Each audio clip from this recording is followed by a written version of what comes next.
Hey everybody, my name is John Keating. I'm here to do a little quick video about how I sort my cards and log my cards into Beckett OPG. At this point, I am in the middle of a pretty big collection that I bought, mostly of post-junk, early modern cards, Upper Deck, Fleer, Tops, of course, and Donruss, and a lot of extra, lesser known brand names mixed in there, probably about 40 to 50,000 cards. I spent a whopping $600 on this collection. And according to Beckett OPG, which I kind of track prices, but I don't really care about it just because it's baked into the platform. So I've cleared or added to my collection many thousands of dollars. According to that, doesn't matter. Pretty much married to these cards for the rest of my life anyway, unless they're duplicates. So sorting out, I have a second camera here, and forgive me for some of the technical stuff. Kind of have to be an octopus here. I sort cards by card number. I am a set completist, so therefore I don't sort by teams. I don't sort by players. I just from the beginning of my collecting, I have always done um, try to complete sets. So this method is a method that I have always used, actually back way back in the 70s. I remember doing this the same way. So got a big bunch of cards. Most of them were in top loaders, so thousands of cards. I shouldn't say most, but probably about 10,000 cards were in top loaders. Spent a while getting out of top loaders. I have boxes and boxes of top loaders behind me. I have boxes and boxes of monster boxes behind me as well. So first sort was sorting them into brands. Took a while. Probably had about, I don't know, maybe 15,000 Tops cards, Bazooka Tops, Cracker Jack, um, Bowman, the whole shebang, right? So I sort by brand, and I break the brands down into individual sets as best I can. I don't have a very heavy knowledge of post junk cards. So this has been a great learning experience for me. So breaking it down into individual sets and stuff like that after that. So now I'm at the point where I'm going to sort the sets um, by numbers, kind of get them all in order. Then I'm going to show you how I log them into Beckett OPG, which again is a database I track my collection in, what I have, checklists, stuff like that. And one of the ancillary things with that, obviously, is the price, which I kind of look at. I don't care too much. So on the bottom here, I do one through 0 through 4, and the top I do 5 through 9. This is kind of a smaller set, so I'll start with the twos, fours. Obviously, this is a little different thing because this set is a looks like it's a 2002 Upper Deck. So I'm going to sort into the hundreds first. So I lied to you. So zeros, ones, twos, threes, and it looks like 4 might be our max. We'll see what happens here. Uh, once I get the rhythm down, as you can see, I messed up every now and once I get the rhythm down, there's the fives. Uh, I just kind of don't even look at the piles anymore. I just kind of go by muscle memory. Again, I have a pretty good understanding of where everything is as you guys watch me screw it up while I talk. So I don't do it while I'm talking much. So every now and then I'll have an oddball card here. So I will screw up cards upside down, all that stuff. A lot of the times I found, obviously, when I'm sorting cards, the horizontal and the vertical cards, where the numbers are in the back, are different. Sometimes they're the same, and I have to end up flipping cards over anyway because my initial sort was wrong. So there we go. That was an easy, quick bang here. So what I'll do at this point, I'll start from the zeros, and something like this, I'll just kind of hand sort instead of breaking down into further piles because it's pretty easy. Bigger sets or cards that I have a few hundred of in a set, I will break those down into more piles before cataloging them. So that's the zeros, pretty easy there, or I should say the tens. Um, you probably have some glare on there. So anyway, stick with me because once I get this whole thing figured out, I'll show you how right on screen how I put it in the Beckett. If you have not used Beckett, I am not a paid spokesperson for Beckett. OPG. It has its detractors, and sometimes it can be a little clunky, but it is what I use, and it's a subscription-based service. And again, I use it strictly to inventory my cards to see what I have, what I don't have. I also do a lot of looking up on Beckett OPG because there's a lot of questions on Twitter or Facebook about people that don't quite know what they have. So, not that I know what they have, but it's easy to find on Beckett. I found that Beckett, out of the couple 100,000 cards I have, Beckett probably has about 95 plus percent of them in their database. Not necessarily prices. Sometimes they'll say NA for not available. A lot of times that'll be for autographs or of one or of 100, just because it's the way um, it is. There's no real set prices for those, especially of ones, right? Because we don't know what the comps are because they rarely come on market, or there just aren't enough comps for one card to log into the database. So I completely understand that. And personally, I don't care so much about of ones. It's nice to have them, but I don't seek them. And yeah.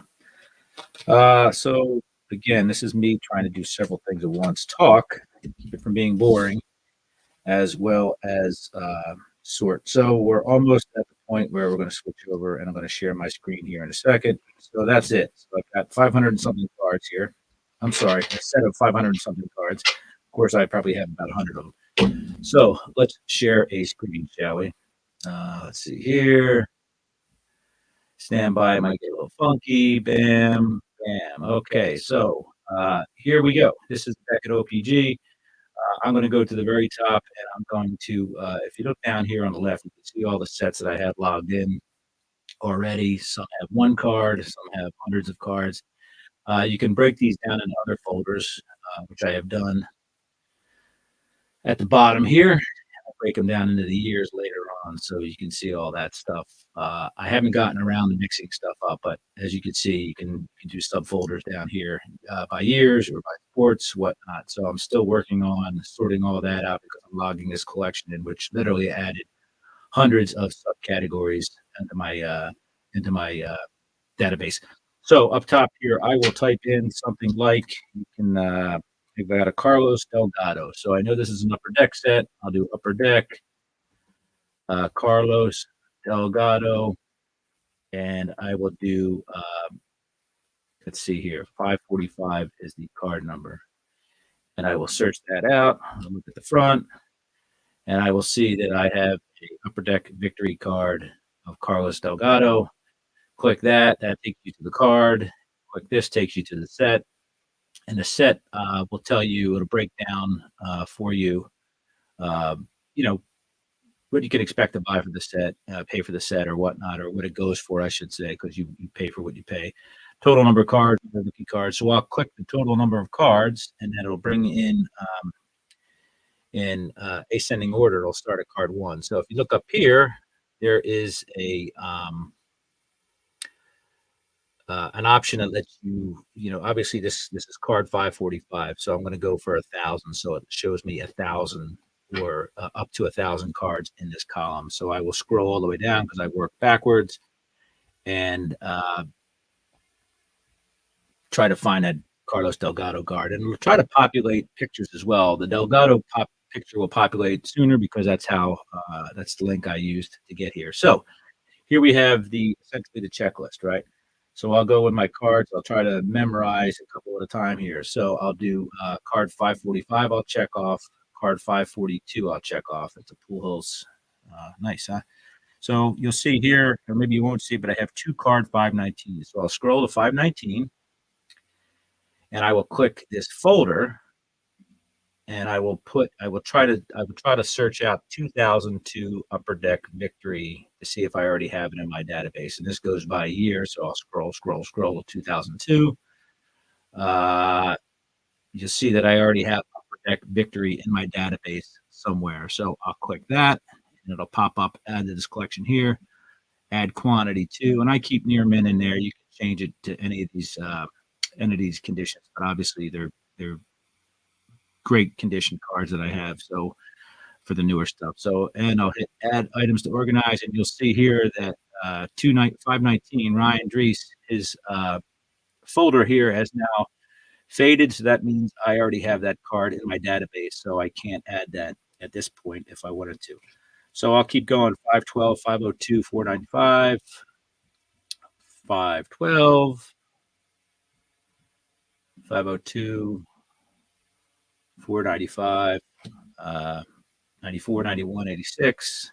And this is me. I actually do talk to myself while I do this, which is probably pretty scary for the rest of the household, or at least my dog upstairs. 79, 69, 68.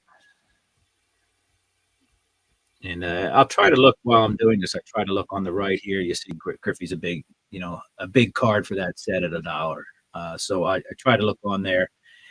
Typically anything over maybe $10, I'll throw into a penny sleeve. But other than that, the only person I need to impress right here is myself, which I'm not impressed with. So even though I have a ton of penny sleeves, a ton of top loaders, I pretty much keep these cards together.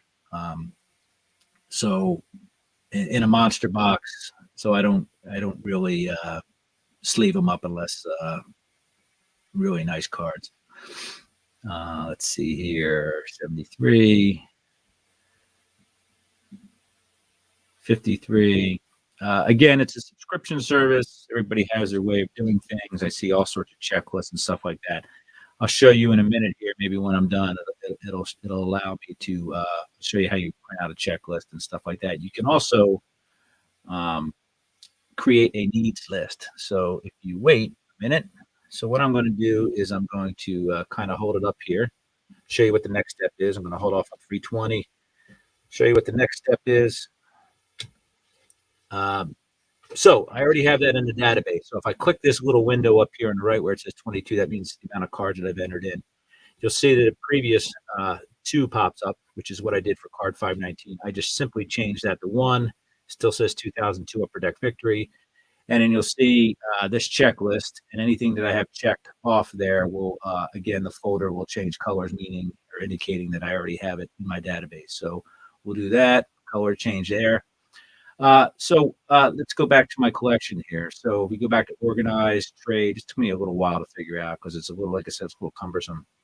So I'll go down to my collection here. So let's go to 87 Fleer Minis, right? If I wanted to print this collection out, it pops up what cards I have in that collection.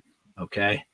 Now, conversely, if I wanted to create a checklist, you could see over here where it has a column here, and you can change these columns and show what you want to have in here.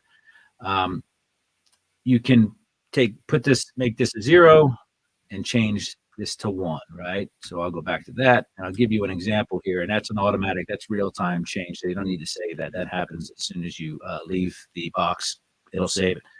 So let's go down to, say, 1969 tops. So again, I'm going down to my 69s. We're in my year folders.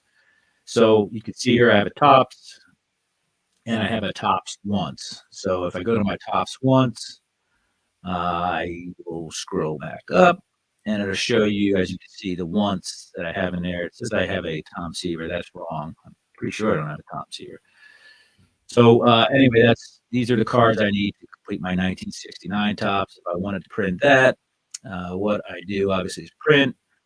And this pops up, and I typically save it to a PDF, and I just, here's an example, save to PDF, bam, it's saved, Beckett collection, I can make that 1969 needs, right? And it'll save to my desktop, replace that because I already have it on there. So if I go to my desktop, I can simply share that onto, give me a second here, right click that, share, airdrop, and then what I typically do is I just pop that into my iPhone. My iPhone pops up, bam, done. See on my phone here, it tells me where to save it, files, 1969 needs, save, replace the one I have on there already, and there's my 1969 needs. So I have that, I take that to a card show, I don't take the paper. So what I do is when I get a card, if I get that Ted Williams manager card, right, I just cross it off, right? I get the Fergie Jenkins, I cross it off. I get the Bobby Bonds, I cross it off. So, yeah, that's essentially that. That's how I roll with that stuff. So let me get back to our screen. So yeah, that's that. That's my way that I sort. That's the way I log my collection in. If you really, it says here that I have 88,094 unique cards logged in right now. If I click this, you'll see that I actually have 126,721 cards in the database. That means I have close to 40,000 duplicates in my collection, which is a travesty if you ask me, but that's the way that goes. So, yeah, that's that. If you have any questions about that, drop a comment or uh, write me an email at that 70s card show at gmail.com and maybe I can answer them. Maybe you've got a better way. I tell people when I work that my way isn't the best way. My way is not the only way, but it's the way I know how to do it and how I know what the end result is going to be. So that's why I do that. So thanks for watching. Thanks for listening to the big podcast. And I will be back with a real 70s card show episode sometime this weekend. Thanks, everybody. Take care.